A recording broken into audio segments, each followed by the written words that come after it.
questions just for clarification. I thank both superintendents for allowing us to gain more knowledge of what you actually go through, how the hires things like right now. Superintendent made a mention about some of those students who don't take the same test. But could you help me with that? Yeah, so our kids, we take, they're called the Ohio State test, and that's how we get our school report card.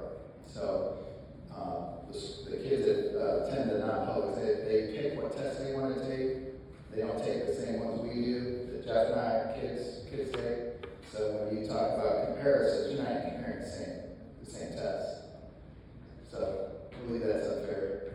It is. Thank you. And also for Superintendent Calvert, you have mentioned about that $40 million, they'll call you back or something like that. Where does that money get called back to?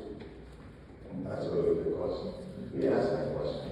So the proposal for the callback is all about the increase in property taxes. We're all faced with that right now. Everybody's property taxes are going up. And so the state's faced with the issue of trying to figure out how to lower the impact of rising property taxes. So what they see is that a lot of school districts have money that they're carrying over. And so their conclusion is that we are overtaxing, right, our taxpayers. And that's why we have those dollars. So they're looking to set a limit to say, hey, if you have more than 30% of your expenditure budget from the previous year left over and carryover, then we're going to take that, any amount that's over that 30%, and we're going to give that back to the taxpayers in a refund. And I believe how that will work is right, because every year the budget commission can get together and decide that, hey, here's how much millage you have set aside, and this is what it said it would bring in for you in your school district. If that's going to bring too much, then they lower the millage, right? So the taxpayer doesn't have to pay as much. And that happens right now. That's already the law. That happened with us when we did our bond issue.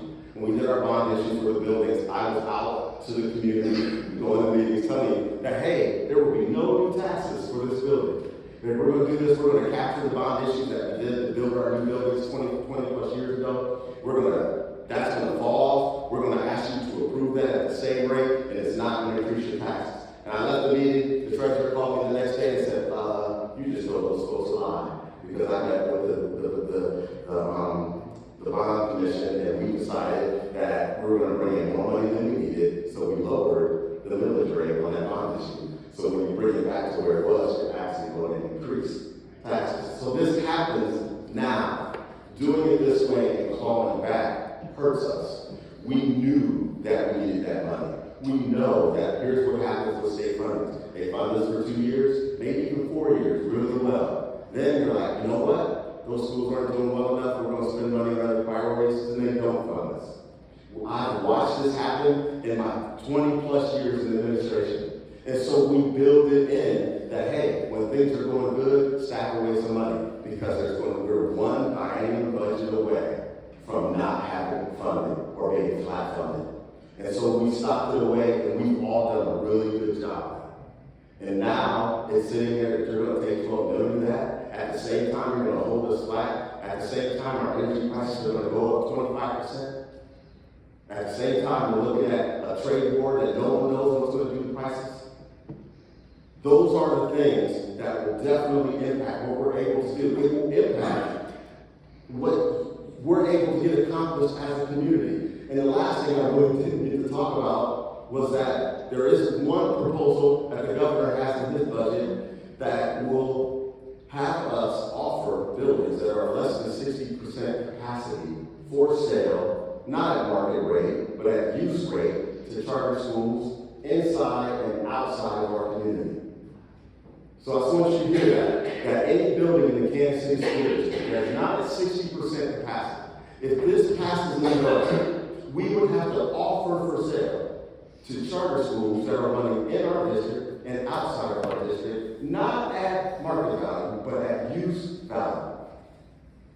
So basically, we're going to take all the students that attend the campus and evict them out of their schools so we can sell it to someone outside the school. And how many people have heard that already?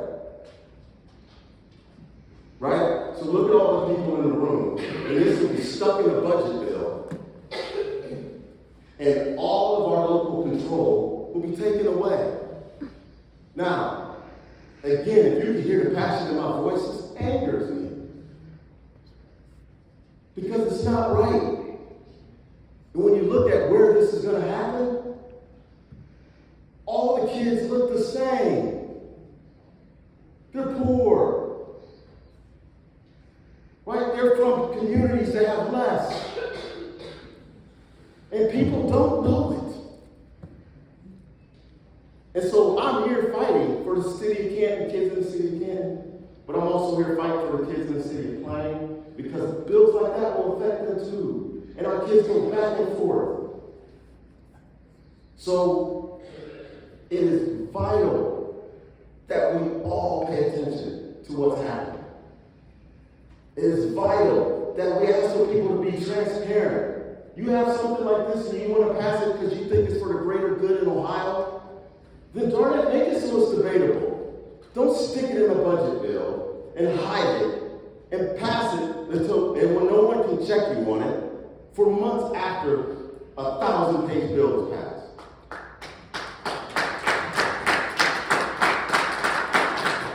So we're just here because when I go to Columbus, they look at me and they say, look at your scores. Get out of my face.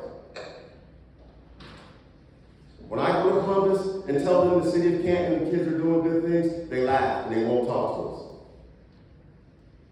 So we figured we needed to get help on this. And all he's asking is for you to take a look at it, make sure people understand what's going on. And again, you may support it, you may not after you look at it, but we're asking you to pay attention to it. Member G. Basis. I would just add, what's going to happen here, we're late in May, this thing's going to go to conference committee in June, it's going to drag on, people are going to lose, focus because of the summer or whatever, and this thing's going to pass June 29th at 11:59, and in page 2030 of the bill is going to be something crazy, and then we're going to find out the next morning that it just dismantled the school district. And these same kids that are going back and forth between Plain and Canton City depend on us to do the right thing. And so the legislators, our local legislators, if this is what you want to do, they need to hear from people. They need to have an open session like this and come and talk about it. Because nobody's talking about it. And it doesn't appear that this is gaining enough traction where something's going to change. This can get worse, and it might by June 29th. Because there is no stopping this train in Columbus. And if we don't rise up right now, we're going to be back here in a year, and you're going to be saying, well, what's going on with the schools? And we're not going to have a good answer for it. They need to hear from people of influence with you and us, but we can speak it, and we can say it until midnight tonight, but they're going to listen when you call. They need to be held accountable. We're held accountable. Why aren't they? It's going to impact our kids, and nobody's answering to it. And that's the frustrating part. Member G. Basis. Superintendent Howard, Superintendent May, thank you for coming and giving us this presentation. Mr. Howard, I apologize, I haven't had the working relationship over the years with you as I have over the last 2 decades with Mr. May. But I believe you are doing equally as good a job with the Kansas City schools over the last several years. My concern is but it boils down to one thing. Have either one of you contacted our state legislature, whether it be Mr. Olslager, the new representative in the Senate, Jane Timken, and our other state representatives? Because I know when I try to reach out to these individuals, I get a generic email back and no response. Now you know how it feels. If we can keep it quiet and allow the questions, please. Please. Thank you. So I have spoken to Jim Thomas. He represents some of the city, Plain, Jackson. He's listened. He wanted to get back together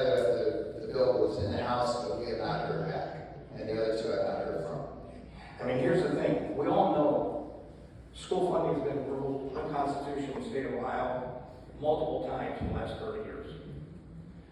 To the effect where they've been found in contempt by the Ohio Supreme Court.